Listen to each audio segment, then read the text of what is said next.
Et tout de suite, itinéraire de Malcolm X, leader du mouvement noir américain, mort assassiné à 40 ans.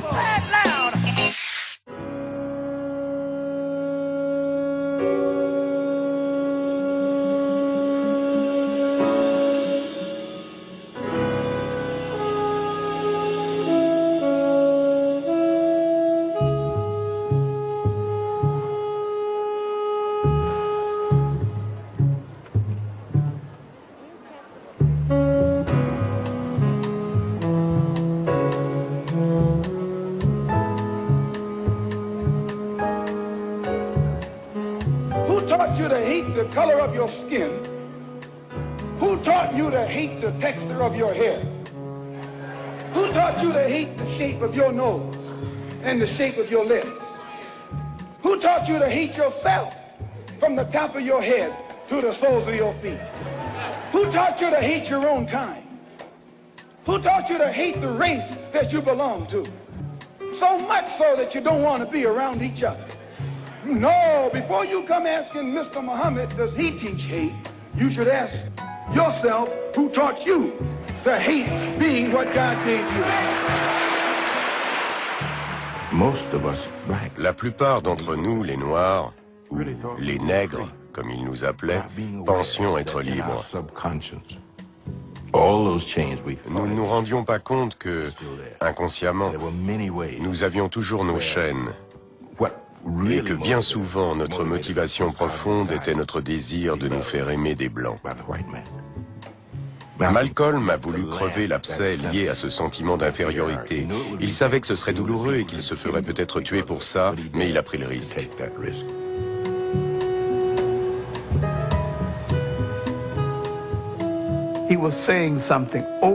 Ce qu'il disait dépassait largement ce que les autres leaders de l'époque pouvaient dire. Les autres suppliaient qu'on nous laisse entrer dans la maison de l'oppresseur. Malcolm, lui, nous disait de construire notre propre maison.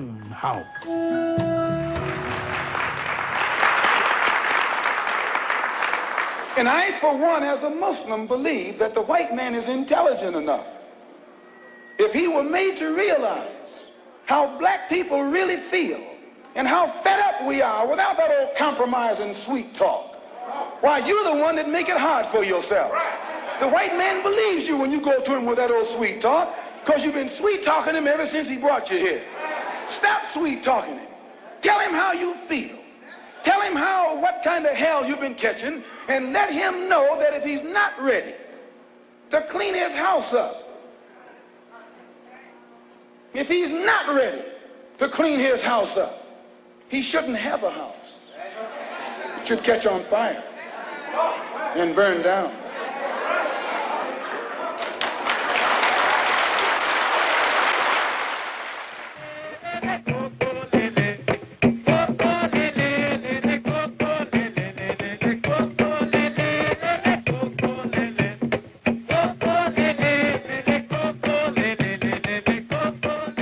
Pendant la majeure partie du XXe siècle, les rues de Harlem ont été le lieu où les Noirs célébraient leur culture et débattaient du problème de la question raciale en Amérique. C'est ici, au milieu des orateurs qui exprimaient les espoirs et la colère de la communauté noire, que Malcolm a parlé publiquement pour la première fois.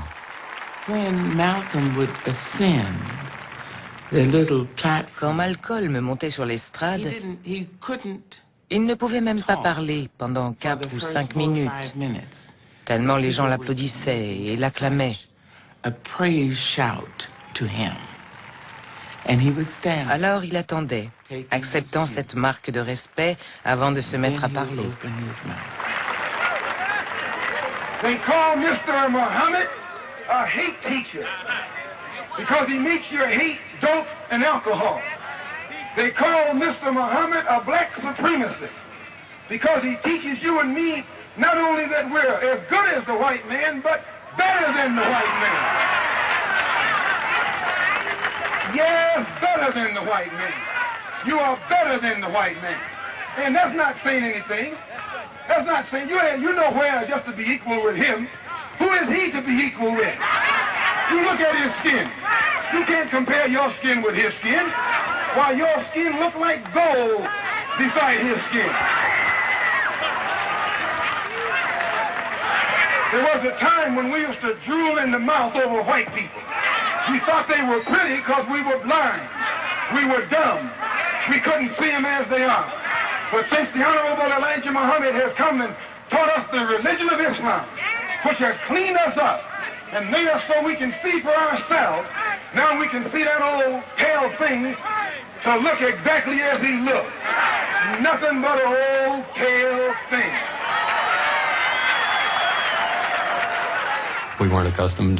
On n'avait pas l'habitude de se faire traiter de diables et d'oppresseurs dans nos belles villes des États du Nord.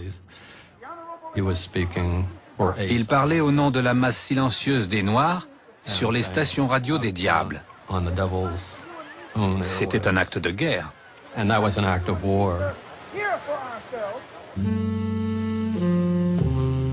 Pour faire passer son message à tous les Noirs américains, Malcolm puise dans sa propre expérience.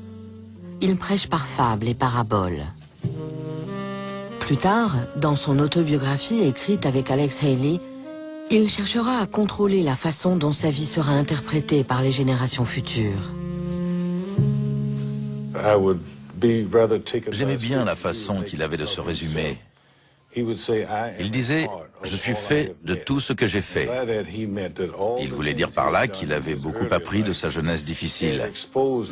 Et c'est la synthèse de tout ça qui avait donné naissance à Malcolm, le porte-parole de Nation of Islam.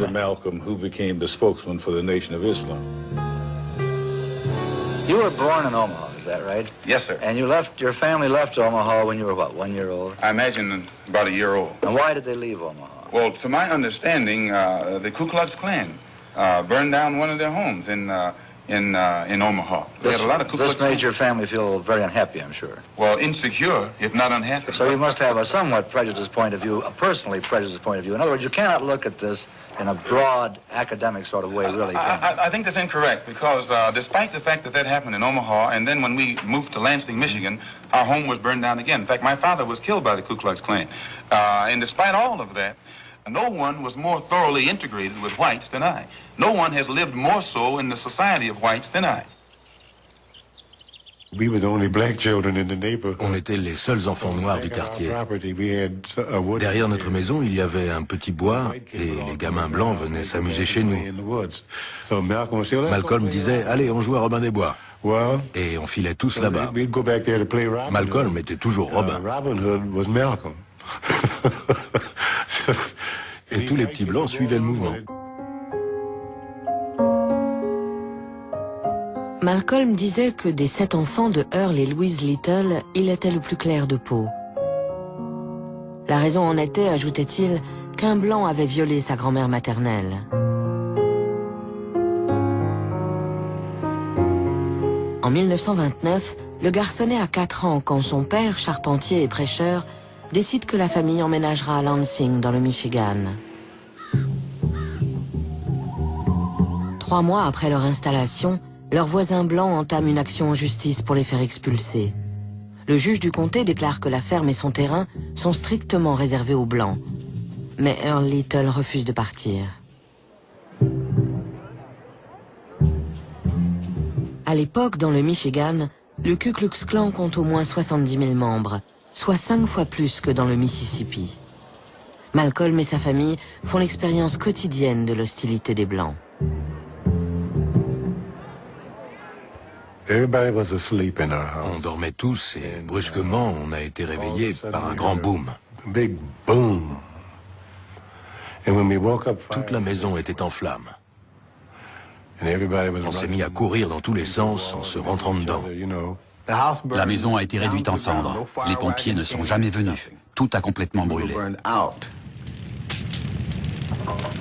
Earl Little accuse des Blancs d'avoir mis le feu à sa maison. Mais c'est lui qui est arrêté. La police le soupçonne d'incendie volontaire. Les poursuites seront finalement abandonnées. Dans la ville où on a grandi, les Blancs parlaient de nous en disant « ces crâneurs de nègres » ou « ces petits malins de nègres des quartiers sud de la ville ». À l'époque, quand un Blanc traitait un Noir de petit malin, c'était une façon de dire « celui-ci, il faut s'en méfier, il n'est pas stupide ». Mon père était farouchement indépendant. Il refusait de devoir sa nourriture à qui que ce soit. Il ne voulait pas que d'autres exercent une autorité sur ses enfants. L'autorité, c'était lui. What is your real name? Malcolm X. Is that your legal name?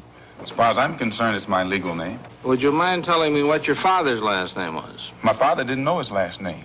My father got his last name from his grandfather, and his grandfather got it from his grandfather, who got it from the slave master.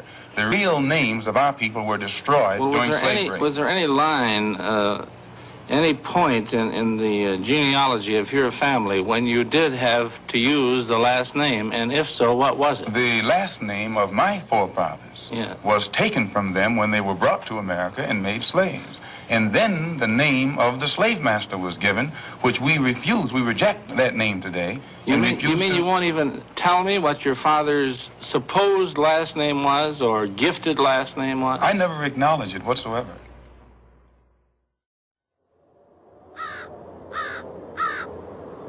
En 1931, Malcolm a 6 ans. Un jour de septembre, sa mère a un mauvais pressentiment. On était en train de dîner tous ensemble à la maison. Ma mère tenait Wesley, mon plus jeune frère, sur ses genoux. Peut-être qu'elle l'allaitait. En tout cas, elle s'est endormie avec le bébé dans les bras. Mon père est allé dans la chambre pour se laver avant de descendre en ville chercher de l'argent. Et ma mère s'est réveillée en sursaut et lui a dit « Earl, ne va pas en ville, tu ne reviendras pas. » Ce même soir, vers 23 heures, on découvre le corps de Earl Little dans un quartier isolé en périphérie de Lansing. Il a été quasiment coupé en deux par les roues d'un tramway.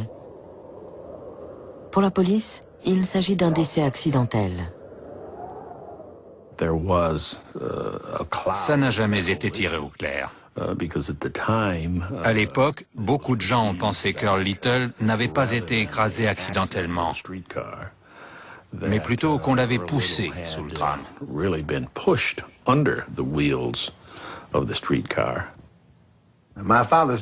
La mort de mon père a provoqué un bouleversement profond dans la famille. Il représentait l'autorité et la force. Grâce à lui, nous étions une famille organisée. Quand on sortait de l'école avec mes frères et mes sœurs, on filait tout droit à la maison pour travailler dans le jardin, nettoyer le poulailler. Le matin, on allait pomper de l'eau, ce genre de choses. Tout ça, c'était du temps de papa. Si on ne le faisait pas, on se prenait une fessée. Alors, on obéissait. Et puis, mon père a été tué. Et comme ma mère ne courait pas aussi vite que Malcolm et moi, on s'est mis à faire plein de choses qu'on n'aurait jamais osé faire avant. La discipline s'est relâchée. Pendant la crise de 1929, Louise Little a financièrement de plus en plus de mal à élever ses 7 enfants. C'est d'ailleurs une des choses qui l'ont brisée. Plus le temps passait, plus elle était usée.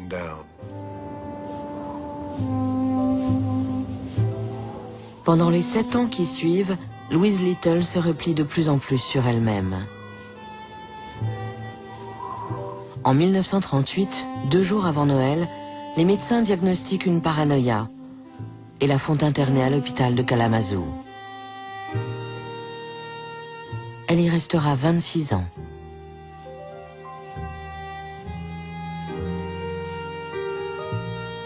Un juge disperse les enfants Little. Les plus jeunes sont placés dans des foyers d'accueil à Lansing même, et Malcolm, alors âgé de 13 ans, est envoyé dans une communauté blanche à 15 km de là.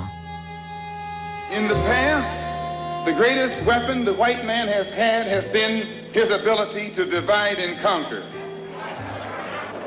If I take my hand and slap you, you don't even feel it.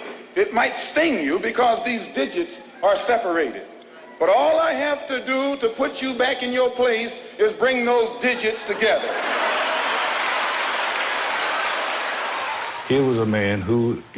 En 4e au lycée de Lansing, dans le Michigan, il était le seul noir de sa classe et l'un des rares noirs de toute l'école. Or, il n'avait que de très bonnes notes. Il a même été désigné chef de classe, alors que tous ses camarades étaient blancs. Il fallait qu'il soit exceptionnel pour réussir tout ça.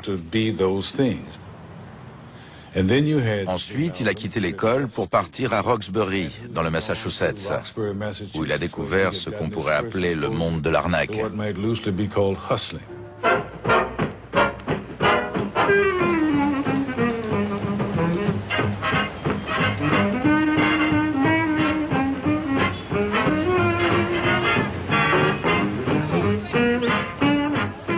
Malcolm est d'abord employé comme vendeur de sandwichs par une compagnie ferroviaire reliant Boston, New York et Washington. Puis, en 1942, il emménage à Harlem. À 17 ans, il commence à traîner dans le milieu des boîtes de nuit et des escrocs à la petite semaine. À cette époque, il disait « Je n'arriverai jamais à rien en étant portier, en vendant des sandwichs dans le train ou en cirant les chaussures. Ça ne mène nulle part. » On a raconté qu'il se prostituait. Il traînait dans la rue, mais il ne se prostituait pas. C'était un arnaqueur, un escroc. Quand les Blancs venaient à Harlem en quête de femmes noires, il leur arrangeait l'affaire. S'ils voulaient du whisky de contrebande ou de la drogue, il savait où en trouver. Il savait ce que ces hommes voulaient et où se le procurer. Il gagnait de l'argent en faisant l'intermédiaire. C'est comme ça qu'il a commencé.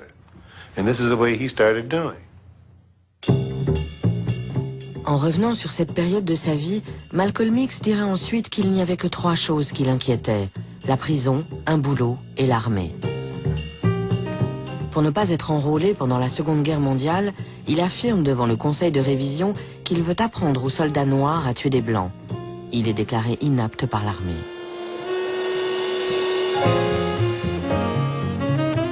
Mais le jeu, la drogue et la vie nocturne à Harlem coûtent cher. Il se fait arrêter 2 fois pour des délits mineurs. Quand il part pour Boston en 1945, il monte un gang qui cambriole les demeures de familles riches. Les autres membres sont Malcolm Jarvis, la petite amie blanche de ce dernier, et 2 autres femmes, blanches également. Une des filles savait que les propriétaires se trouvaient en Floride et que la maison était vide. On a pris des trucs de valeur que Malcolm est allé porter chez un prêteur sur gage parce qu'il avait besoin d'argent pour jouer. Mais au bout de 2 semaines, on s'est fait prendre parce qu'il a commis l'erreur d'aller récupérer une montre volée qui valait plus de $1000. Et là, il s'est fait arrêter par 3 policiers. Malcolm Little, Malcolm Jarvis et les 3 femmes sont accusés de cambriolage avec effraction. Le fait que des Noirs se soient associés à des femmes blanches est une circonstance aggravante. Les femmes déclarent que Malcolm Little les a obligées à participer au cambriolage. Les 2 hommes sont condamnés à la peine maximum, 8 à 10 ans dans une prison d'État. À 20 ans, Malcolm Little devient le détenu matricule 22843.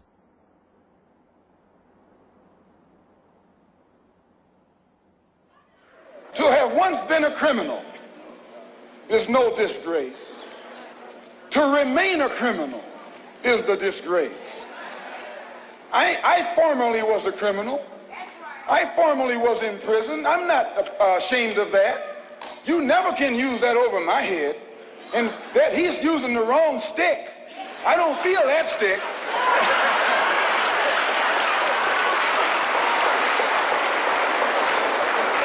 They charged Jesus with sedition. Didn't they do that? They said he was against Caesar. They said he was discriminating because he told his disciples, go not the way of the Gentiles, but rather go to the lost sheep. Go to the people who don't know who they are, who are lost from the knowledge of themselves, and who are strangers in a land that is not theirs. Go to those people. Go to the slaves. Go to the second-class citizens. Go to the ones who are suffering the brunt of Caesar's brutality. And if Jesus were here in America today, he wouldn't be going to the white man.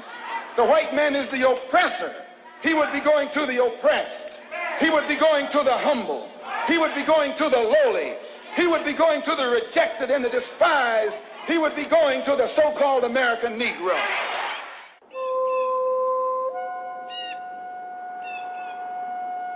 En prison, Malcolm organise des paris clandestins et continue de se droguer. Spirituellement, il remet en cause l'existence de Dieu. Ses codétenus le surnomment Satan. En même temps, encouragé par un prisonnier noir plus âgé, il commence à lire et à suivre des cours d'anglais. Malcolm described vividly prison life. Il a décrit sa vie en prison de façon très imagée, disant qu'il était solitaire et borné, mais qu'il lisait énormément. Il a beaucoup écrit aussi. Pendant un temps, il m'a écrit toutes les semaines. Pendant sa deuxième année en prison, ses frères et sœurs lui parlent dans leurs lettres de ce qu'ils appellent la religion naturelle de l'homme noir. Une religion qui enseigne que les Noirs sont les hommes originels, que Dieu est noir et porte le nom d'Allah. Il lui explique qu'ils ont rejoint le mouvement Nation of Islam et sont devenus des disciples de l'honorable Elijah Muhammad, le messager d'Allah. I think Islam is one of the greatest religions of all time for our people in America. The so-called American Negro have to be completely re-educated. And Islam gives him that qualification that he can feel proud and does not feel ashamed to be called a black man. Dans leurs lettres, les frères et sœurs de Malcolm lui disent également que les Noirs d'Amérique sont membres d'une tribu perdue qui sera bientôt délivrée de l'esclavage et que d'après Elijah Muhammad, les Blancs sont une race de diables dont la domination est sur le point de s'achever.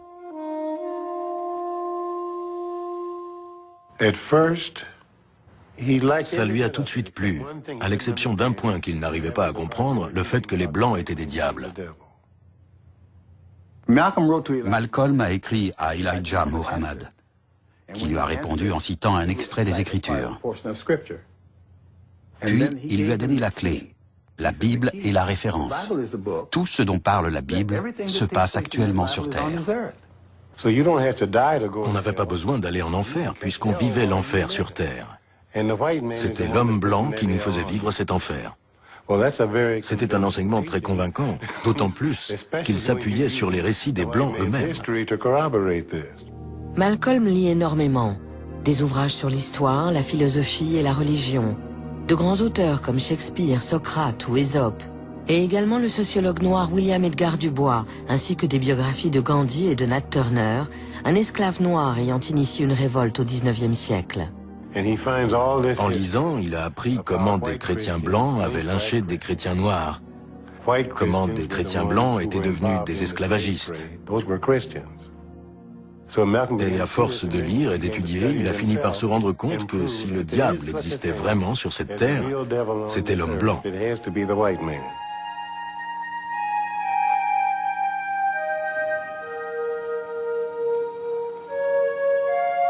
Elijah Muhammad lui écrit de se soumettre à Allah, mais Malcolm est réfractaire à toute idée de soumission.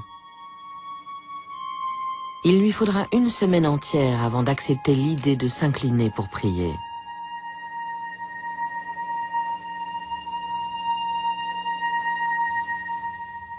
Un peu plus tard, le jeune homme s'inscrit dans le groupe de discussion de la prison pour répandre la parole d'Elijah Muhammad.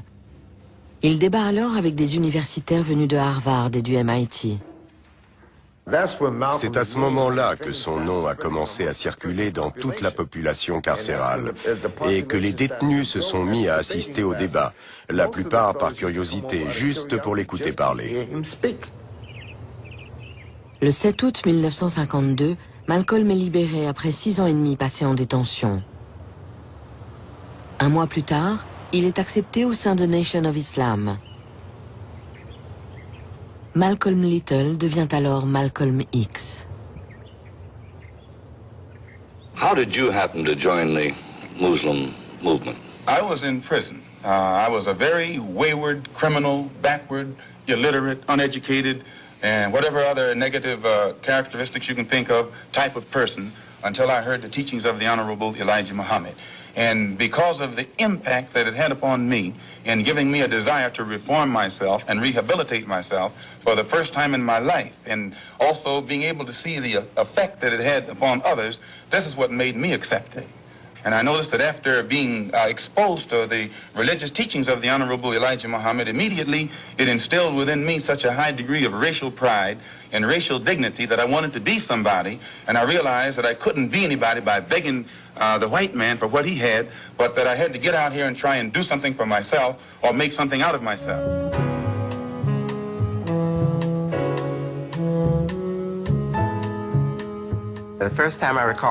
La première fois que je l'ai vu, c'était chez mon père, l'honorable Elijah Muhammad. J'ai vu un homme grand, mince, jeune, le teint un peu brique. On ne s'était jamais vu, mais il m'a fait un grand sourire en disant « Ah, c'est Wallace ». J'étais heureux de faire sa connaissance parce que j'avais beaucoup entendu parler de lui, moi aussi. Il répétait « le fils du messager ». C'était presque comme si j'avais été le messager lui-même. En moi, ce n'était pas Wallace qu'il voyait, mais le fils du messager. À sa sortie de prison, Malcolm débordait d'énergie et ça tombait à pic. Quand il est arrivé à Détroit, il a été surpris de voir que si peu de gens connaissaient cet enseignement. Il a dit « Je suis étonné de voir autant de sièges vides, cette salle devrait être bondée ». Ce genre d'attitude plaisait beaucoup à l'honorable Elijah Muhammad. Au début des années 1950, Nation of Islam est inconnue de la plupart des Noirs américains. L'organisation compte à peine 400 membres. Malcolm est envoyé faire des conférences dans tout le pays. En l'espace de 2 ans, il contribue à l'ouverture de mosquées à Boston, Hartford et Philadelphie. Elijah Muhammad le nomme alors ministre du temple le plus important de la côte Est, la 7e mosquée de Harlem.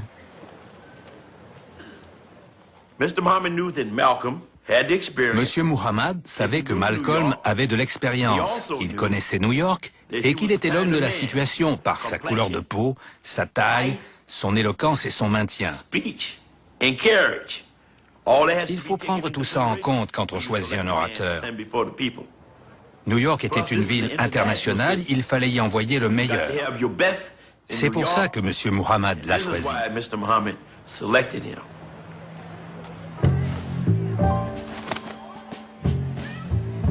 Les Blancs n'ont pas le droit d'entrer dans les mosquées musulmanes d'Amérique. Les membres de Nation of Islam s'efforcent de bâtir une communauté autonome, fondée sur des règles strictes et une obéissance absolue. L'organisation ouvre des écoles pour les enfants, où l'on enseigne les mathématiques, les sciences, l'histoire et l'arabe.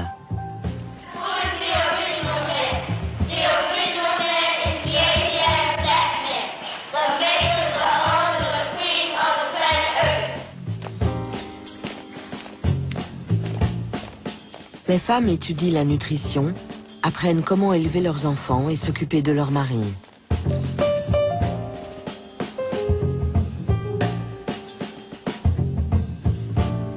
Aux hommes, on enseigne la responsabilité parentale, l'histoire et la religion. Baptisé Fruit of Islam, fruit de l'islam, le corps d'élite de l'organisation est formé aux méthodes de combat rapprochées. Il est chargé de veiller à la sécurité des mosquées et de punir ceux qui s'élèvent contre la parole du messager. Quand je suis allé chez des familles musulmanes, j'ai été surpris de voir à quel point elles avaient foi en Elijah Muhammad et en Malcolm. Un jour, j'ai demandé à un père, « Que feriez-vous si votre fils vous annonçait qu'il renonce à la religion musulmane ?» Il m'a répondu, « Je le mettrai à la porte et je lui interdirai de revenir. »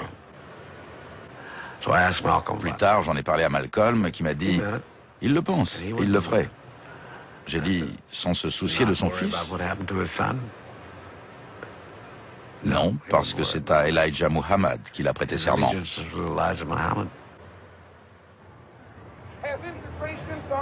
Pour faciliter l'expansion du mouvement, Malcolm fonde un journal baptisé Muhammad Parle et persuade d'autres journaux noirs de publier une chronique hebdomadaire du messager. Sa force, c'était qu'à partir du moment où il croyait en quelque chose, il y consacrait toute son énergie. Il était devenu un accro au travail, il trimait jour et nuit.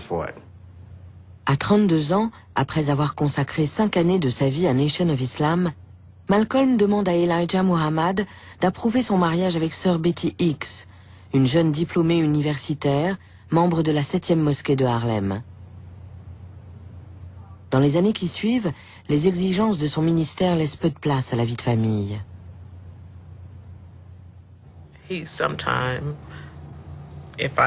Quand j'arrivais à lui mettre la main dessus, il faisait parfois la lecture à nos filles.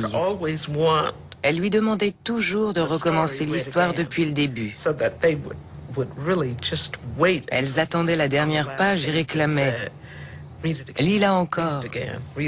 Alors il s'est mis à inventer des fins différentes.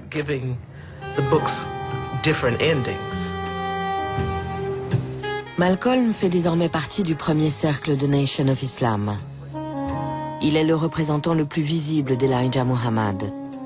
Ce dernier lui fait une entière confiance et des milliers de Black Muslims lui sont fidèles. D'une certaine façon, Malcolm a trouvé un père et Muhammad un autre fils.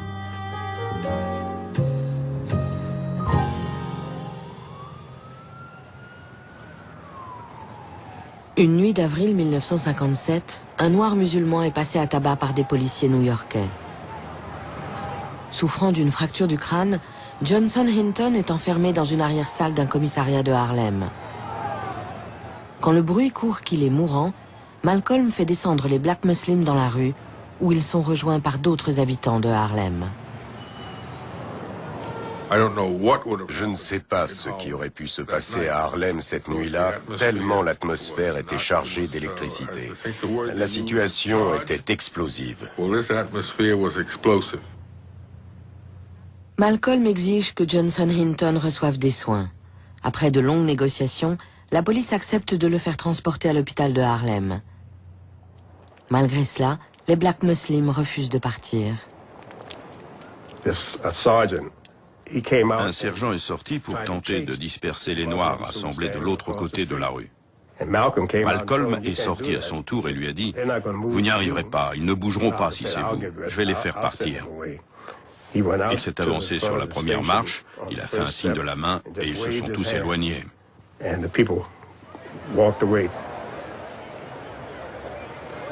Un commissaire présent sur les lieux aura cette réflexion « C'est trop de pouvoir pour un seul homme ».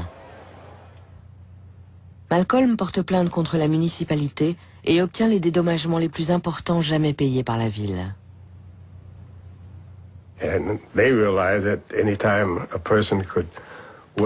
Ils se sont rendus compte que si un homme pouvait disperser une foule immense d'un seul geste de la main, il pouvait aussi rassembler cette même foule et causer de gros ennuis si ça lui chantait. À partir de ce moment, les services de police et les hommes politiques de New York ont compris qu'ils allaient devoir compter avec lui.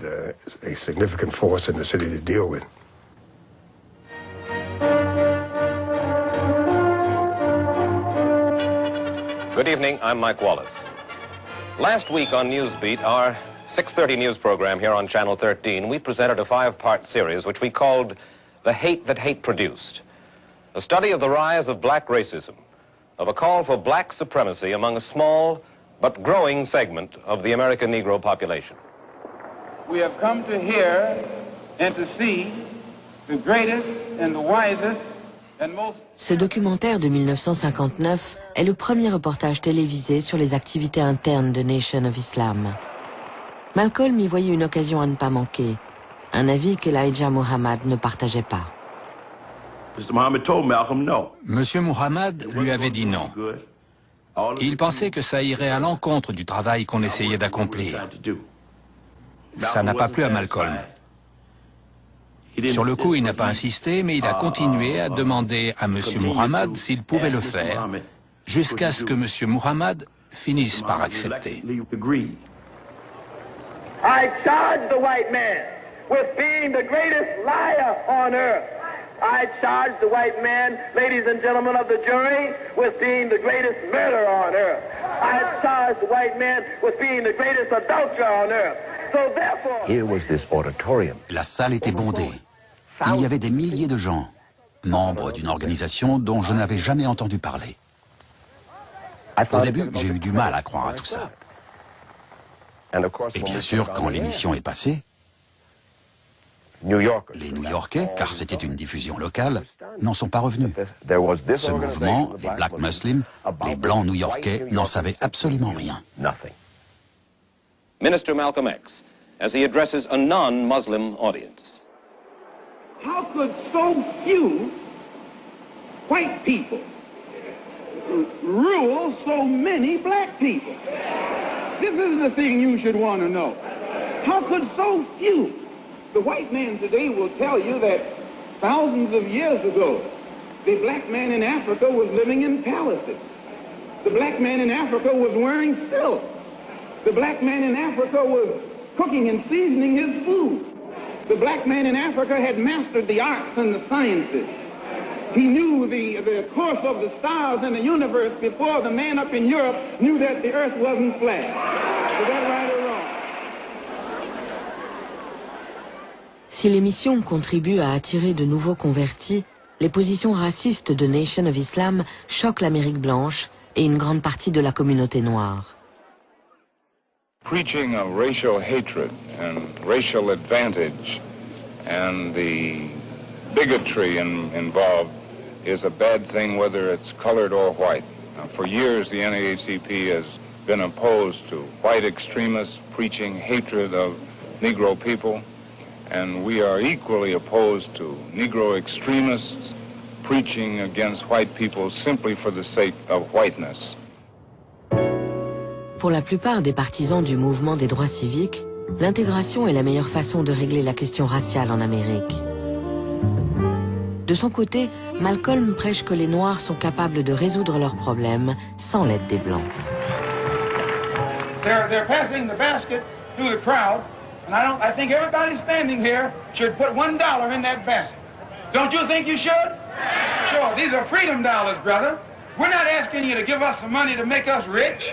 We put up businesses. The Honorable Elijah Muhammad has set up more businesses than any black man in America. Grâce à son vaste réseau d'entreprises, Nation of Islam est devenu le plus grand empire commercial exclusivement noir des États-Unis.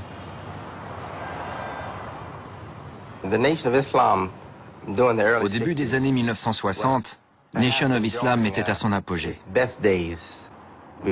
On ouvrait des restaurants et des épiceries. Le journal Muhammad Parle rivalisait avec les autres journaux noirs.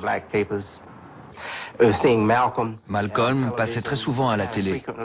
Et nous étions fiers de lui parce qu'il représentait parfaitement l'honorable Elijah Muhammad et Nation of Islam. Les membres de Fruit of Islam ne s'entraînaient plus seulement dans des petits locaux. On les voyait par centaines dans les rues de grandes villes comme Chicago, New York et Los Angeles.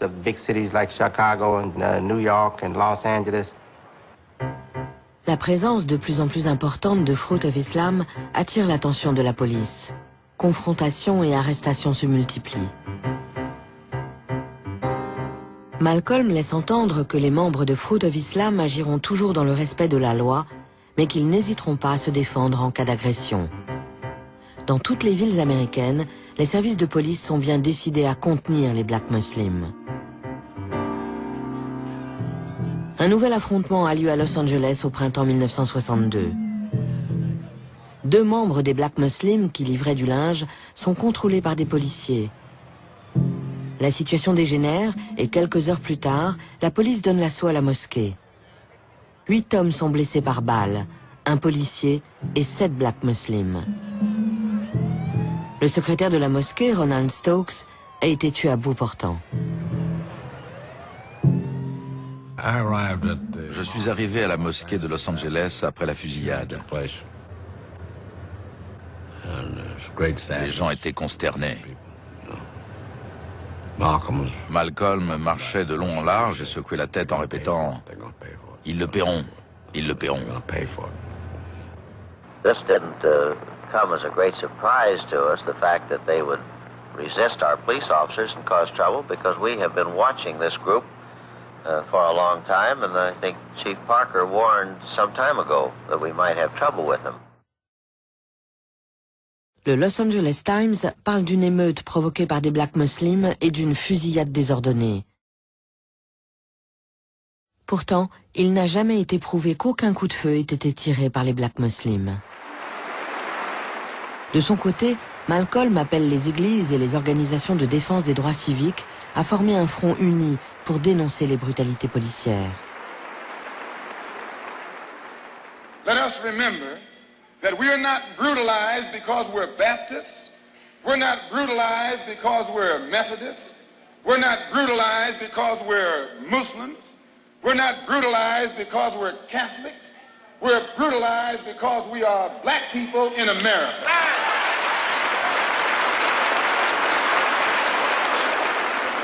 I'm telling you, they came out of those cars and we have enough witnesses to hang them with their guns smoking.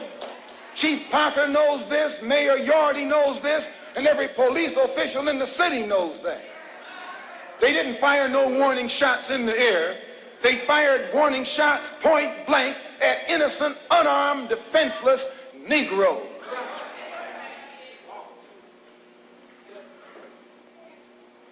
As I say, 2 of the brothers were shot in the back. Another was shot in the shoulder. Another was shot, 2 of them were shot, excuse the expression, through the penis. Let me tell you something, and I'll tell you why you say we hate white people. We don't hate anybody. We love our own people so much, they think we hate the ones who are inflicting injustice against them.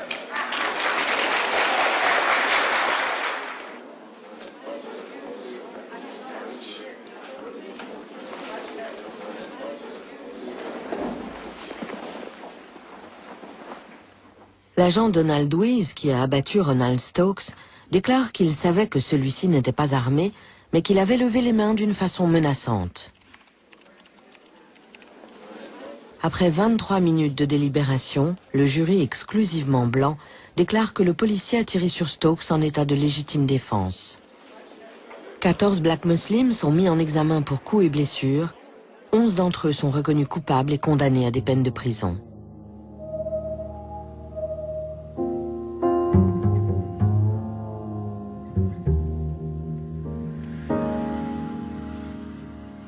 Les événements de la mosquée de Los Angeles font ressortir les divergences croissantes entre Malcolm X et Elijah Muhammad.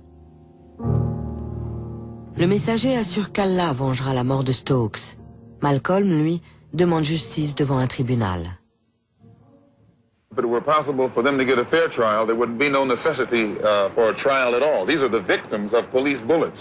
And you don't take the victim in court as a criminal, you take the one who shot the victim in court. And it is the police who should be on trial here in Los Angeles. Pour Malcolm, ce n'était plus Dieu qui allait nous débarrasser des Blancs.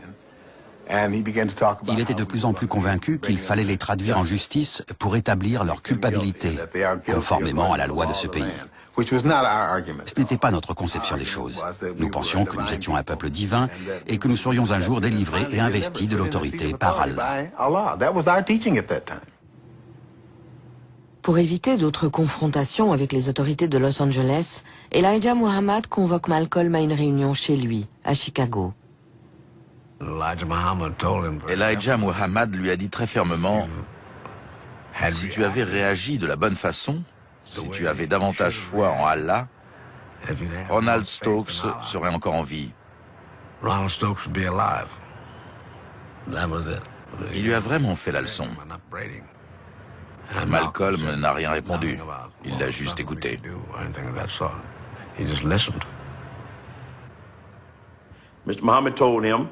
Monsieur Muhammad lui a dit « Nous avons perdu un homme. Je ne t'ai jamais dit qu'on ne perdrait personne. C'est comme ça qu'on bâtit une nation. » Ils ont eu tort, mais si j'envoie mes disciples affronter ces gens à Los Angeles, que ce soit clandestinement ou au grand jour, ils se feront massacrer. Et ça, je refuse. Ça n'a pas plu à Malcolm. Dans les mois qui suivent, la confiance de Malcolm en son leader spirituel est encore un peu plus entamée par des bruits qui courent sur la vie privée d'Elijah Muhammad. Une fois par mois, il allait à Chicago porter de l'argent à Elijah Muhammad. Il passait toujours par l'entrée de service. Ce jour-là, quand il est arrivé, il y avait 3 jeunes filles qui cognaient à la porte en criant « Ouvrez-nous, on a besoin d'argent pour acheter à manger. Nos enfants manquent de ceci ou de cela. » Et il a tout de suite senti qu'il arrivait au mauvais moment. Pendant longtemps, il a refusé d'écouter les rumeurs qui prétendaient qu'Elijah Muhammad avait eu 8 enfants avec 6 de ses secrétaires. Cette fois, il décide de poser la question au fils du messager. Je lui ai répondu, oui, je suis au courant. Parfois, on voit les choses, mais on refuse de les admettre. Alors on les rejette de son esprit.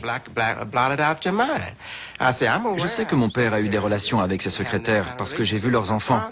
Je l'ai vu avec des enfants et je suis sûr d'avoir compris que c'était les siens. Mais je n'ai jamais voulu l'accepter consciemment. Je n'ai jamais voulu le reconnaître. Jamais. It gives me great pleasure and an honor and a privilege at this time to introduce to you and present to you the messenger of Allah, your and my beloved leader and teacher, the most honorable and humble Elijah Muhammad. En public, les 2 hommes semblent toujours aussi proches. En privé, la foi a cédé la place aux soupçons. Une relation que les problèmes de santé d'Elijah Muhammad viennent encore compliquer. La popularité de Malcolm allait croissant. Monsieur Muhammad était malade. Il souffrait de bronchite chronique et ne participait plus aux grands meetings qu'1 fois ou 2 par an. Le reste du temps, c'était Malcolm qui se déplaçait.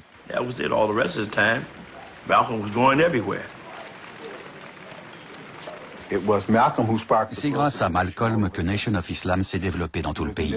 Personne ne demandait à Elijah Muhammad de s'exprimer. C'était Malcolm qu'il voulait. Naturellement, Malcolm s'est engagé encore plus à fond dans la lutte pour les droits civiques et s'est mis à tenir le discours qu'on attendait davantage d'un défenseur des droits civiques que d'un disciple de l'honorable Elijah Muhammad.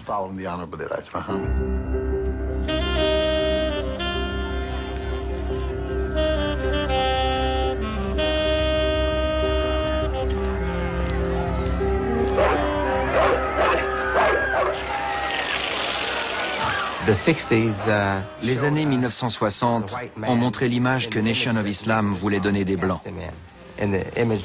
Celle d'individus violents qui lâchaient leurs chiens sur les manifestants et les dispersaient à coups de lance à incendie. Tout ça a confirmé les accusations de l'organisation contre les Blancs.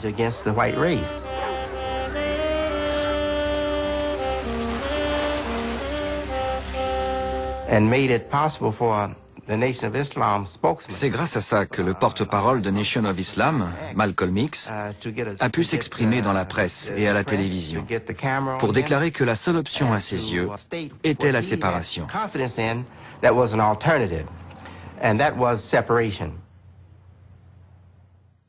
As Muslims, we believe that separation is the best way and the only sensible way, not integration.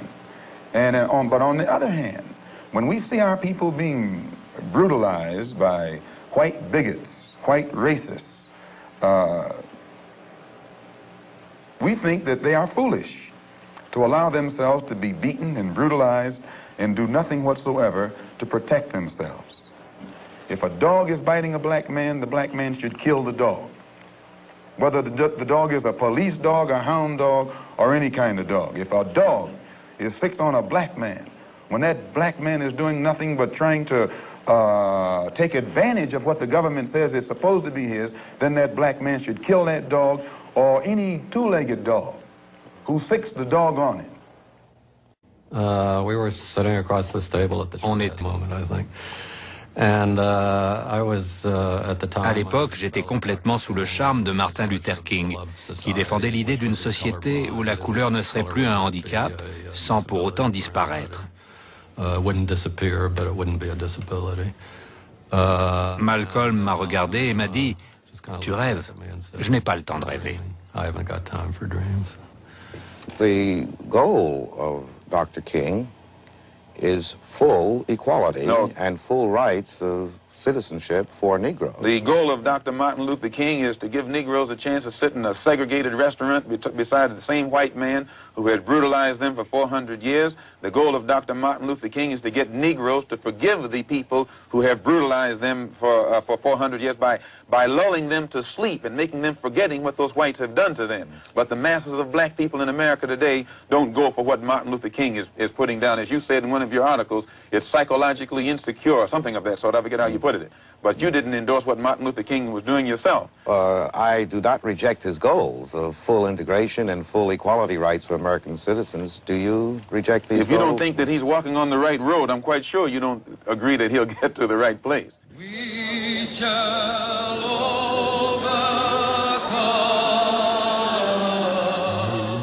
En août 1963, 250 000 Américains se rassemblent pour la Grande Marche sur Washington, conduite par Martin Luther King.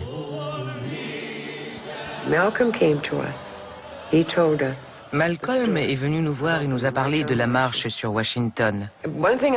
S'il y a une chose qu'on peut dire de lui, c'est qu'il argumentait toujours ses propos. Il a apporté un article en nous disant « Je sais de quoi je parle. Qui paie la facture des droits civiques ?» Il a dit « Les anges sont blancs ». Et il a ajouté « Il faut que vous vous battiez et que vous descendiez dans la rue. » Mais l'intégration marquera fatalement un ralentissement du combat. Il a fait la comparaison avec une tasse de café très chaud. Dès qu'on rajoute du lait dedans, il tiédit. Parfois, sa façon d'analyser les choses était drôle, mais ça faisait toujours mouche.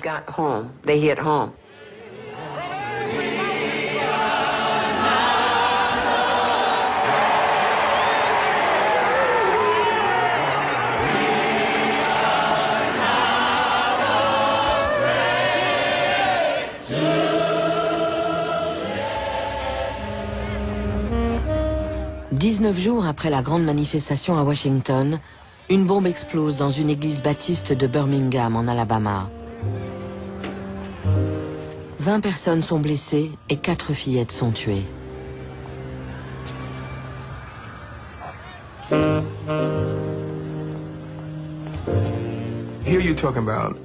Une église avait été visée. 4 petites filles avaient été tuées. Je me souviens d'un immense sentiment de colère et d'impuissance.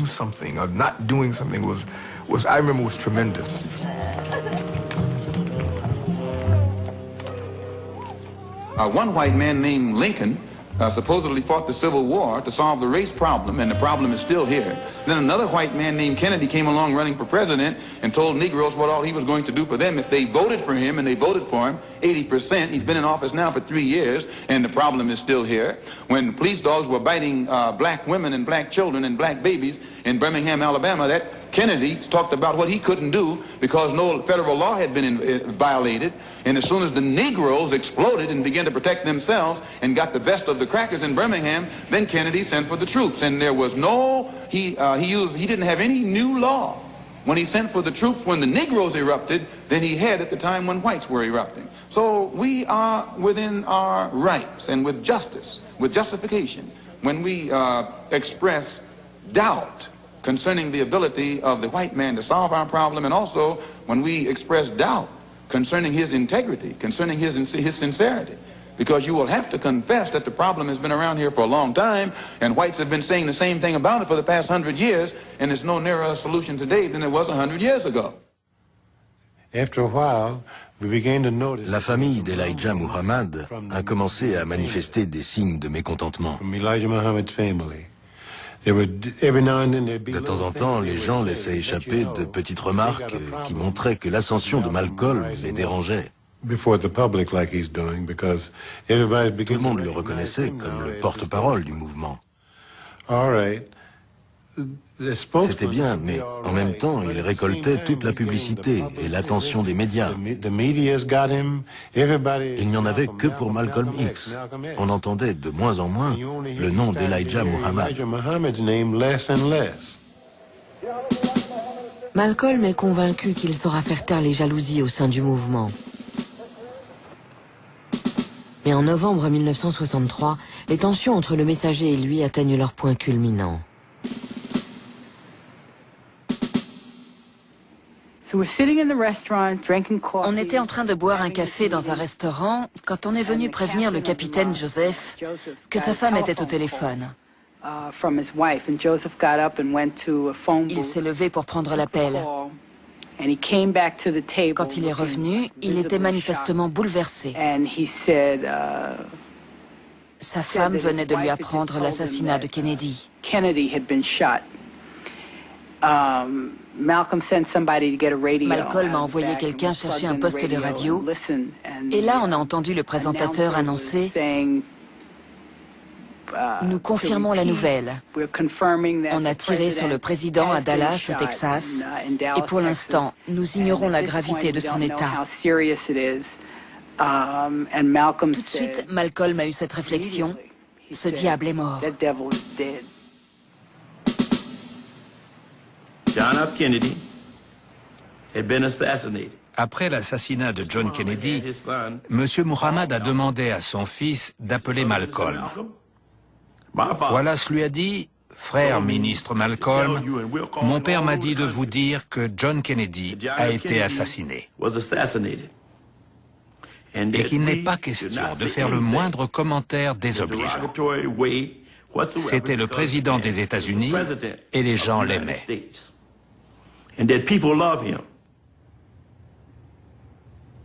Les Black Muslims ont prévu de tenir un meeting au Manhattan Center à New York. Le jour dit, Elijah Muhammad appelle Malcolm et le somme de ne pas évoquer la mort du président.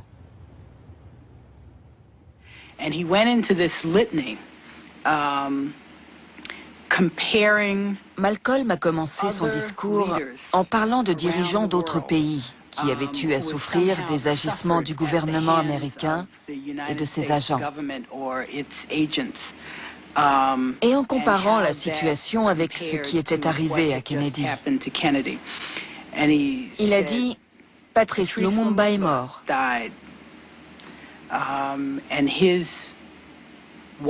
Aujourd'hui, sa femme est veuve, son peuple n'a plus de chef, et le gouvernement américain est en partie responsable. »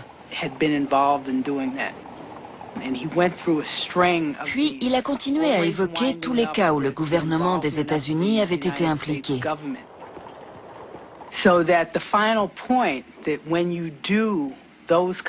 En conclusion, il a déclaré que lorsqu'on génère ce genre de situation dans le monde, les choses finissent fatalement par vous revenir en pleine figure.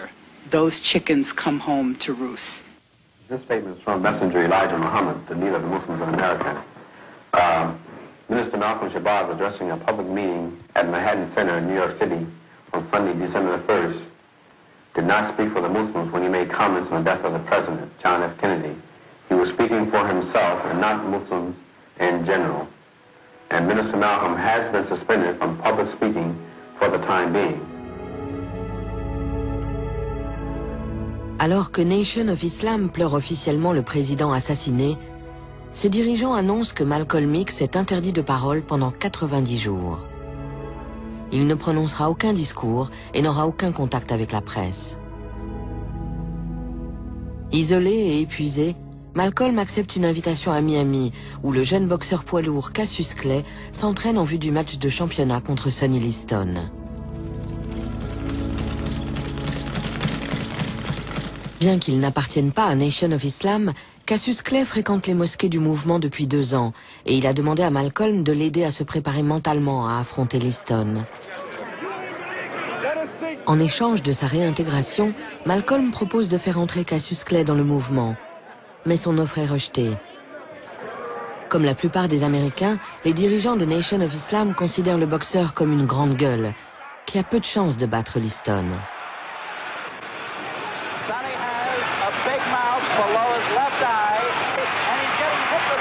Malcolm assiste au combat. Cassius Clay épuise littéralement son adversaire. Au début du 7e round, Liston est si mal en point qu'il est incapable de quitter son coin. Cassius Clay devient le nouveau champion du monde des poids lourds. Give us that poetry on number 7. He wanted to go to heaven, so I took him in 7.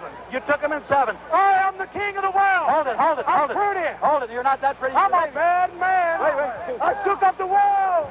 I shook up the world. What do you think of Cassius' victory in Miami? I think it was a great victory. He proved he was the best man. And where were you during the fight? I was in the auditorium watching the fight. Right at ringside? Right at ringside. I was in seat 7.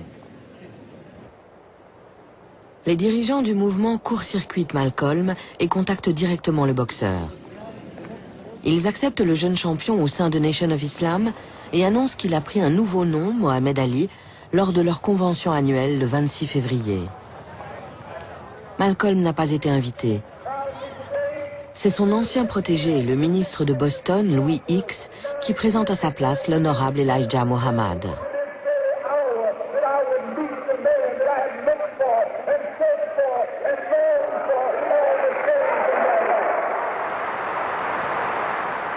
Le ministre Malcolm était honnête.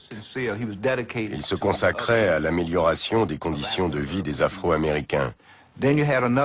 À côté de ça, les gens qui détenaient le pouvoir à Chicago se consacraient à l'amélioration de leurs propres conditions de vie. Il les a accusés de prendre l'argent, d'acheter des bijoux et des fourrures, et de transformer Nation of Islam en organisation criminelle.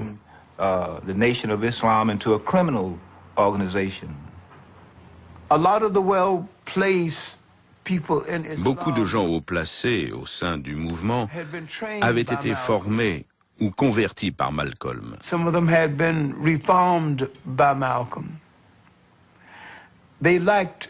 Ils se contentaient de leur statut. D'autres n'aspiraient qu'à une chose, devenir le numéro 1. Si Elijah Muhammad mourait et que Malcolm prenait la tête du mouvement, il y avait des chances pour qu'il commence par faire le ménage et par chasser les marchands du temple. C'est pour ça que certains voulaient se débarrasser de lui avant la mort du vieil homme.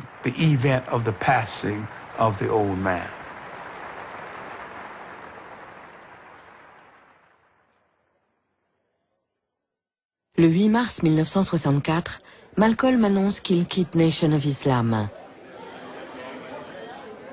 Il fonde une nouvelle organisation baptisée Muslim Mosque Incorporated, ouverte à tous ceux qui désireront le suivre.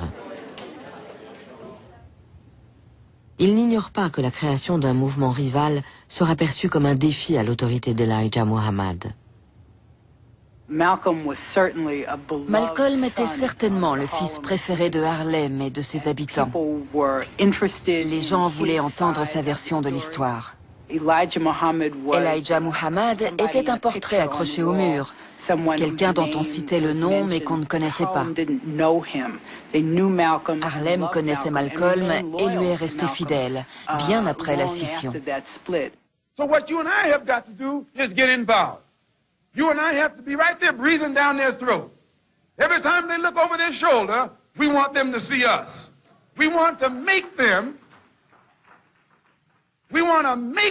pass the strongest civil rights bill they've ever passed. Because we know even after they pass it, they can't enforce it. In order to do this, we're starting a voters registration drive. We have to get everybody in Harlem registered, not as Democrats or Republicans, but registered as independents. If you don't have the sense of responsibility to get registered, we'll move you out of town. Malcolm est partisan de mesures plus agressives pour que les Noirs obtiennent un pouvoir politique plus important et prennent entièrement le contrôle de leur communauté. It's going to be the ballot or the bullet. D'autres groupes ethniques venaient s'installer chez nous. Ils étaient propriétaires des magasins, ils dirigeaient les écoles et les supermarchés, les cinémas.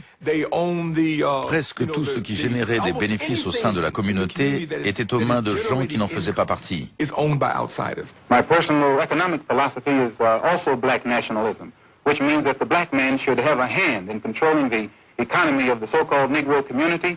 He should be developing the type of knowledge that will enable him to own and operate the businesses and thereby be able to create employment for his own people, for his own kind. And the social philosophy also is black nationalism, which means that instead of the black man trying to force himself into the society of the white man, we should be trying to eliminate from our own society the ills and the defects and make ourselves likable and sociable among our own kind.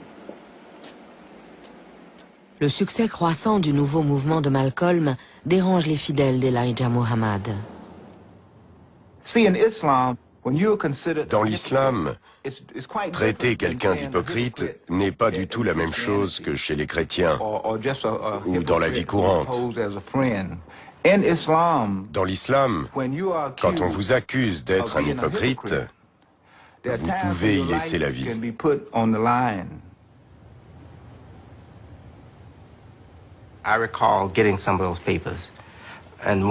Je me souviens avoir vu dans un journal un article illustré par un dessin où on voyait Malcolm avec des cornes.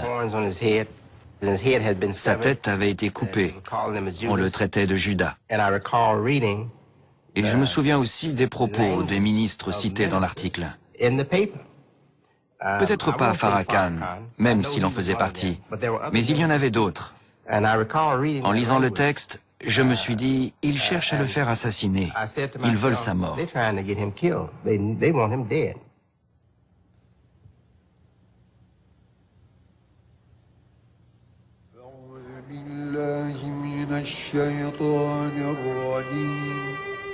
En avril 1964, Malcolm se rend en Arabie Saoudite. Depuis quelque temps, il étudie l'islam orthodoxe. Il arrive à Jeddah sur la route du Hajj, le pèlerinage que tout musulman doit accomplir une fois dans sa vie.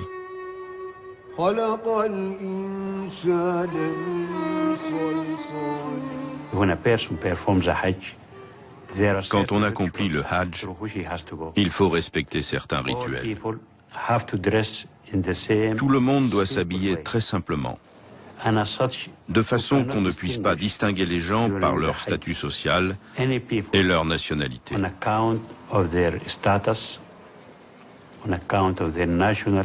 C'est une manifestation de fraternité humaine.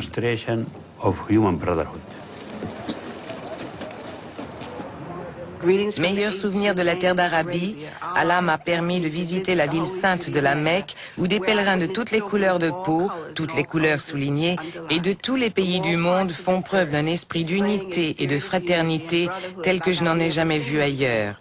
Quel spectacle! El Hadj Malik El Shebaz. Et pensant peut-être que je ne saurais pas qui c'était, il avait ajouté entre parenthèses Malcolm X. Le 21 mai 1964, 2 jours après ses 39 ans, Malcolm rentre à New York. Malcolm, have your experiences with white-skinned Muslims in Africa and the Middle East made you feel that relations between Negroes and whites who are not Muslims is any more possible? When I was on the pilgrimage, I had close contact with Muslims whose skin would in America be classified as white, and with Muslims who themselves would be classified as white in America.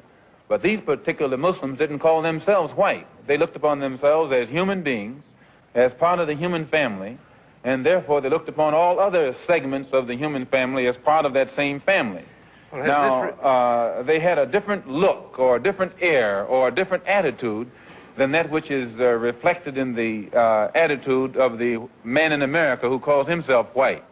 So I said that if Islam had done that for them, perhaps if the white man in America would study Islam, perhaps it could do the same thing for him. Malcolm, just are you prepared to go into the United Nations at this point and ask that charges be brought against the United States for its treatment of American Negroes? Oh, yes.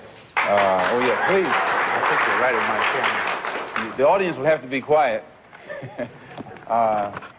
Yes, as I pointed out when I was during my traveling, that nations look, African nations and Asian nations and Latin American nations look very hypocritical when they stand up in the United Nations condemning the racist practices of South Africa and that which is practiced by Portugal and Angola, and saying nothing in the UN about the racist practices that are manifest every day against Negroes in this society.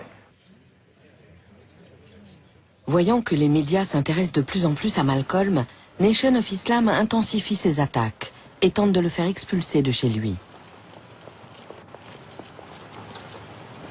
Quand Malcolm se présente au tribunal pour contester la procédure d'expulsion, il en profite pour dévoiler au grand jour la conduite d'Elijah Muhammad. Why are they threatening your life? Well, primarily because they're afraid that I will tell the real reason that that I'm out of the black Muslim movement, which I never told. I kept to myself.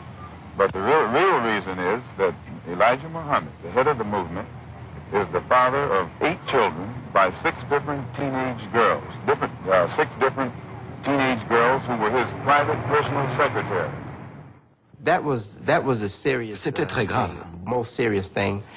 Accuser l'honorable Elijah Muhammad, c'était courir un très grand danger. C'était mettre sa vie en danger. Je vous le dis très franchement, on prenait le risque d'être abattu par un membre de Nation of Islam. Are you not, perhaps, afraid of what might happen to you as a result of making these revelations? Oh, yes. I probably am a dead man already. What do you mean? When you understand the makeup of the Muslim movement and the psychology of the Muslim movement, as long as if I myself, by having confidence in the leader of the Muslim movement, if someone came to me and I had no knowledge whatsoever of what had taken place and they told me what I'm saying, I would kill them myself. The only thing that would prevent me from killing someone who made a statement like this, they would have to be able to let me know that it's true.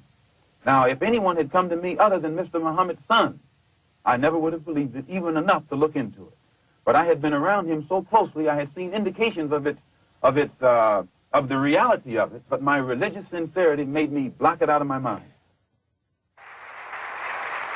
À l'Audubon Ballroom à Harlem, Malcolm annonce la formation d'un groupe politique sur le modèle de l'Organisation pour l'Unité africaine, créée outre-Atlantique. Frère Malcolm a fondé l'Organisation pour l'Unité afro-américaine pour rassembler ceux qui s'intéressaient à son programme politique, économique et culturel. Au cours de ses voyages, il s'était rendu compte qu'il y avait des gens ailleurs désireux de travailler avec lui, mais qui ne souhaitaient pas pour autant se convertir à l'islam. One of the first things that the independent African nations did was to form an organization called the Organization of African Unity. This organization of Afro-American unity, which has the same aim and objective, to fight whoever gets in our way.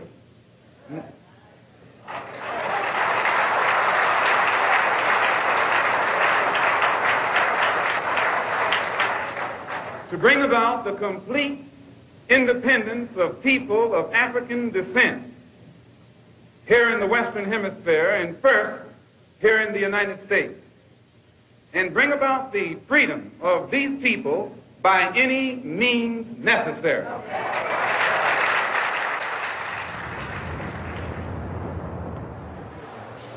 En juillet 1964, Malcolm est invité à la conférence de l'Organisation pour l'Unité africaine au Caire, aux côtés des chefs d'État d'Afrique et du Moyen-Orient.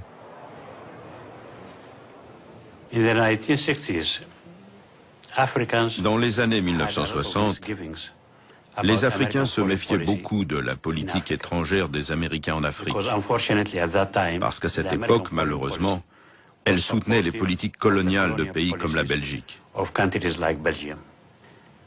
La seule voix qui faisait écho aux aspirations des Africains aux États-Unis, c'était celle de Malcolm. Malcolm, what is your purpose here? Well, my purpose here is to remind the African heads of state that there are 22 million of us in America who are also of African descent, and to remind them also that we are the victims of America's colonialism or American imperialism, and that our problem is not an American problem, it's a human problem. It's not a Negro problem, it's a problem of humanity. It's not a problem of civil rights, but a problem of human rights. Malcolm se rend dans 14 pays africains et rencontre 11 chefs d'État. Les services de renseignement américains le suivent pas à pas. Au Nigeria, il reçoit le nom de Homo Wale, le fils est revenu.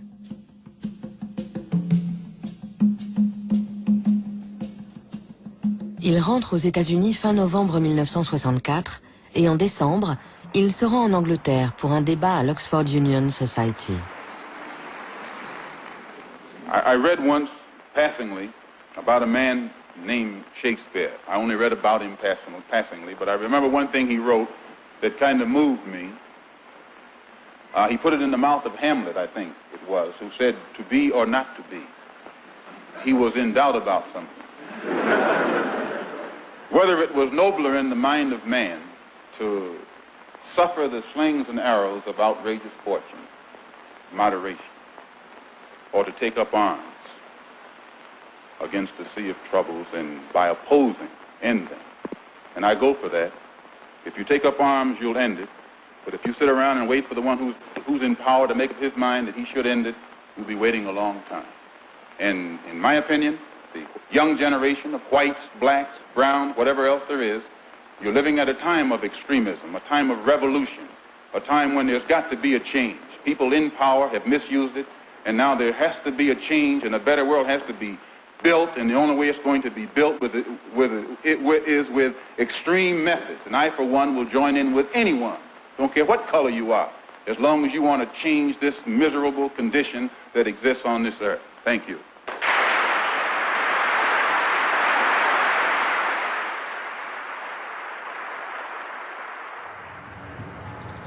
Bien décidé à soutenir un front noir uni, Malcolm accepte l'invitation du comité de coordination non violent des étudiants à venir s'exprimer à Selma, en Alabama. C'est la première fois qu'il se rend dans un État du Sud pour travailler avec le mouvement des droits civiques. And I think that the people in this part of the world would do well to listen to Dr. Martin Luther King and give him what he's asking for and give it to him fast before some other factions come along and try to do it another way. La semaine suivante, on lui interdit l'entrée sur le territoire français, sous prétexte que sa présence troublerait l'ordre public. Il commence à comprendre que les forces liguées contre lui ne se limitent pas au seul mouvement Nation of Islam. Malgré cela, il ne baisse pas les bras.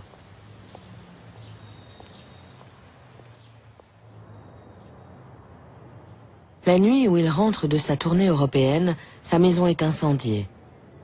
Malcolm, sa femme enceinte et leurs 4 petites filles en ressortent indemnes.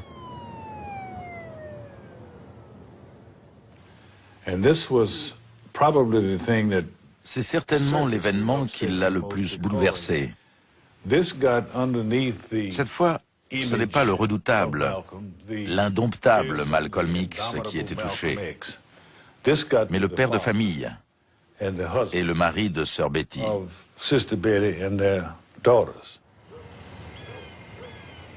Had you had any threats, anything like this? Had any threats? That's all I get is threats. I get not less than 6 or 7 threatening phone calls every day. J'ai été surpris d'apprendre que la maison avait été incendiée, mais pas que c'était un coup des Black Muslims. Je connaissais leur manière de se battre. Dans ce cas précis, personne n'aurait pu faire ça sans l'accord de Youssouf Shah. C'était impossible. C'était forcément un coup des Black Muslims de New York. Nation of Islam accuse Malcolm d'avoir mis le feu à sa propre maison plutôt que de se plier à la décision d'expulsion du tribunal. Plus tard dans la journée, le capitaine Joseph, le représentant du mouvement, se rend sur les lieux. Qui a incendié la maison? Je ne sais pas. Je sais juste qu'elle a brûlé. Malcolm connaissait les responsables? Je ne sais pas. Il n'a jamais rien dit. S'il les connaissait, il aurait dû porter plainte.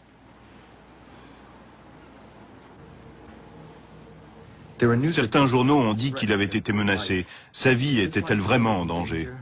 Peut-être. C'était ce qu'il disait. Pensez-vous aujourd'hui que le climat au sein de Nation of Islam représentait un danger pour lui? Vous savez, un mouvement rassemble toutes sortes de gens avec toutes sortes d'opinions. Il y a des sympathisants qui pensent certaines choses. Et il y a ceux qui ne font pas partie de la communauté. Ils apprécient le discours, mais ils sont incapables de le mettre en pratique. Tout est possible. Tout était possible dans un tel climat. Il faut que vous compreniez qui était M. Muhammad et ce qu'il représentait. C'est ça que les gens ne comprennent pas. I wanted you to know that my house was bombed. It was bombed by the black Muslim movement upon the orders of Elijah Muhammad. Now, they had come around, they had planned to do it from the front and the back so that I couldn't get out. And the fire hit the window, and it woke up my second oldest baby. But the fire burned on the outside of the house. But had that one gone through that window, it would have fallen on a 6-year-old girl, a 4-year-old girl, and a 2-year-old girl. And I'm going to tell you, if it had done it, I'd taken my rifle and gone after anybody in sight. I would not wait. And I say that because of this. The police know the criminal operation of the black Muslim movement because they have thoroughly infiltrated. The only thing that I regret in all of this is that two black groups have to fight and kill each other off. Elijah Muhammad could stop the whole thing tomorrow just by raising his hand. Really, he could. He could stop the whole thing by raising his hand. But he won't. He doesn't love black people. He doesn't even love his own followers, proof of which they're killing each other. They killed one in the Bronx. They shot another one in the Bronx. They tried to get 6 of us Sunday morning, and the pattern has developed across the country, the mind. Besides, you can't be 70 years old and surround yourself by a handful of right mind. You can't do it. My name is City Police. J'avais été chargé par la police de New York d'infiltrer l'organisation de Malcolm et de dresser une liste de ses membres et des éventuelles armes qu'il possédait. Names, weapons if any. Je m'appelle Gene Roberts. J'assistais aux réunions et de temps en temps, je faisais partie du service d'ordre.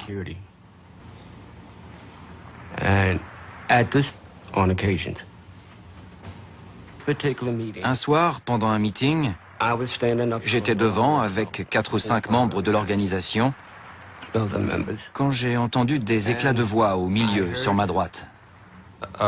Commotion in the middle to my right. I started for the commotion and I Puis j'ai vu un jeune type s'avancer dans l'allée centrale et se glisser au 2e ou 3e rang où il s'est assis. Into about the 2nd or 3rd row and take a seat.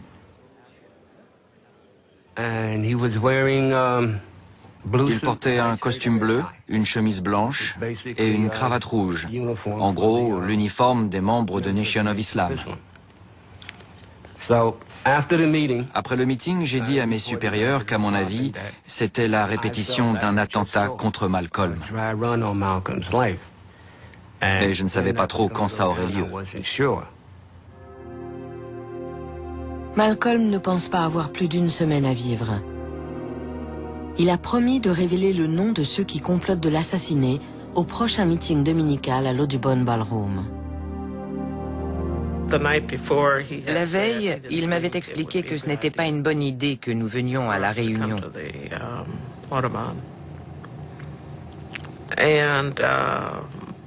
Mais le jour même, il m'a appelé pour me dire qu'on pouvait venir. J'étais toute contente parce qu'on ne s'était pas vu depuis 24 heures.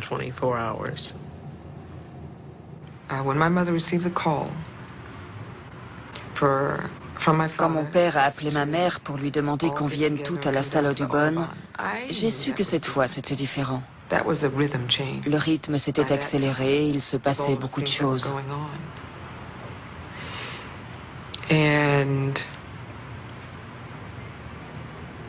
En même temps, c'était toute une aventure de se préparer et d'aller voir papa.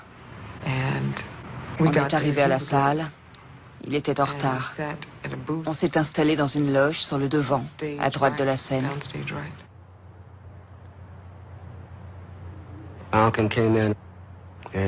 Malcolm est arrivé.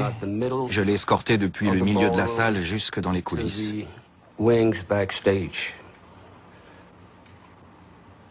En arrivant, j'avais remarqué qu'il y avait déjà plusieurs personnes.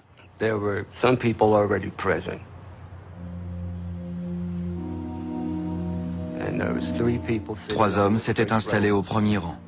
Ils étaient assis et lisaient le journal. Personne ne leur prêtait attention. Malcolm était toujours dans les coulisses. Puis Benjamin Goodman est monté sur scène et a ouvert le meeting.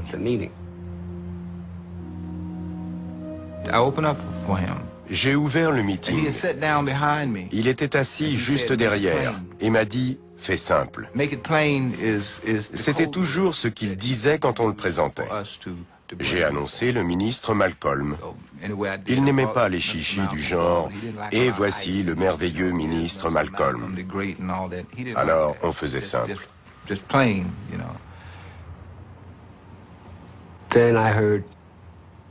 À ce moment-là, j'ai entendu de nombreux coups de feu. J'ai levé les yeux. Les 3 hommes assis au premier rang sont passés de la droite à la gauche de Malcolm en lui tirant dessus.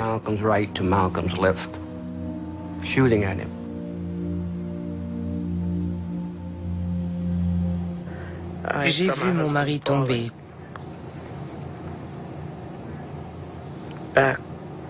Tomber en arrière. Il ne s'est pas effondré, il est tombé tout droit. J'ai complètement oublié les enfants. Je me suis précipitée vers lui.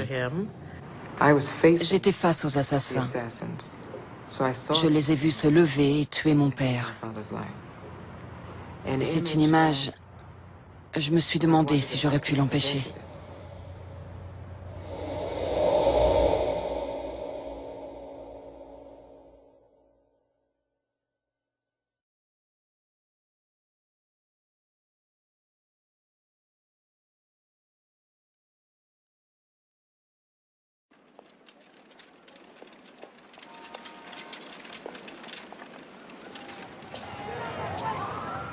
Trois membres de Nation of Islam sont arrêtés et condamnés pour assassinat.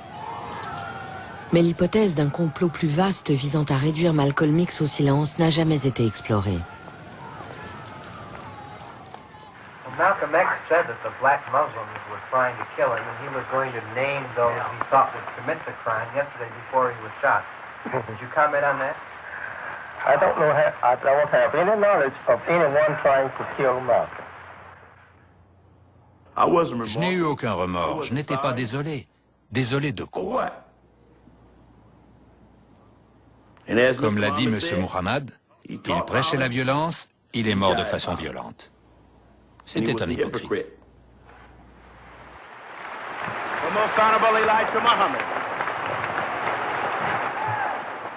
La veille des funérailles, Nation of Islam tient sa convention annuelle à Chicago. When I got the news that my brother Malcolm had been shot dead, and I was shocked. But I know that he was traveling on a very reckless and dangerous course. And if I was to say I was not shocked, I would be telling a lie. So brothers and sisters, I appreciate these few minutes of speaking to you. Brother Malcolm is dead. And there's nothing we can do to bring him back. and we would be ignorant. With conditions as they are today for the so-called Negro, to get confused and go to fighting and arguing among ourselves and forget all about the one that caused us to be in this condition in the first place.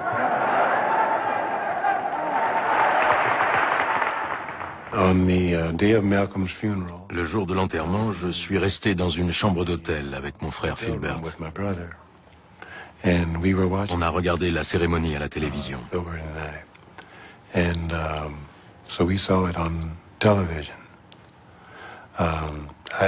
Beaucoup de gens pensent que j'aurais dû y aller, mais je n'en avais pas l'intention. Compte tenu des circonstances et des gens auxquels on avait affaire, mieux valait bien réfléchir. Je n'avais rien à faire là-bas. Rien ne disait qu'un cinglé n'était pas venu pour accomplir la volonté divine. En voyant un membre de la famille, qui sait ce qu'il aurait pu faire. Alors je n'y suis pas allé. C'est pour ça que je suis toujours en vie.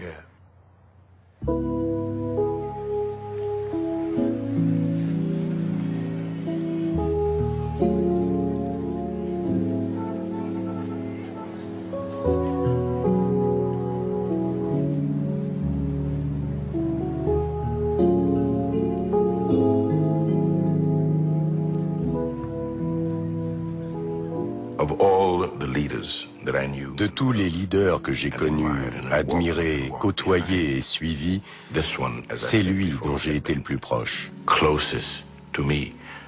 J'ai eu le sentiment de perdre un fils. Alors j'aimerais que mes enfants et les générations futures connaissent cet aspect essentiel de Malcolm X. Il a incarné notre virilité. C'était notre prince noir en armure étincelante, qui n'a pas hésité à mourir pour nous parce qu'il nous aimait. J'ai pensé qu'en lui rendant hommage, on saluait ce qu'il y avait de meilleur en nous.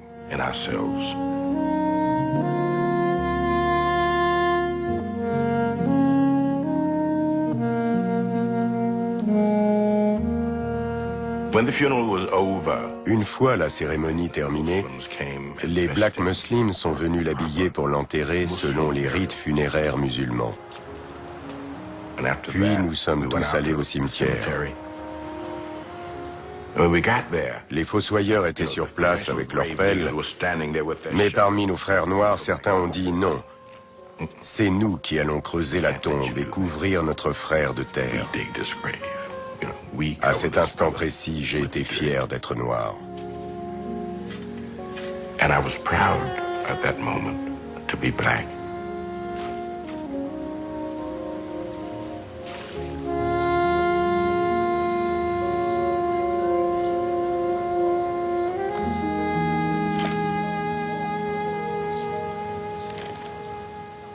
Well, what is your ultimate aim? The only way the problem can be solved. First, the white man and the black man have to be able to sit down at the same table.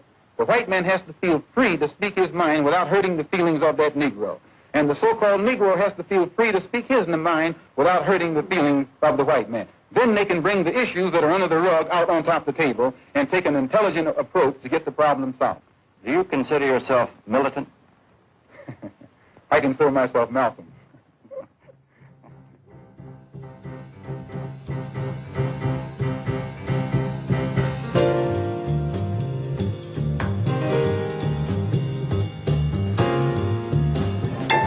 La semaine prochaine, nous entendrons les témoignages de kamikazes japonais, épargnés malgré eux par le destin. Un sacrifice avorté, pas toujours simple à assumer.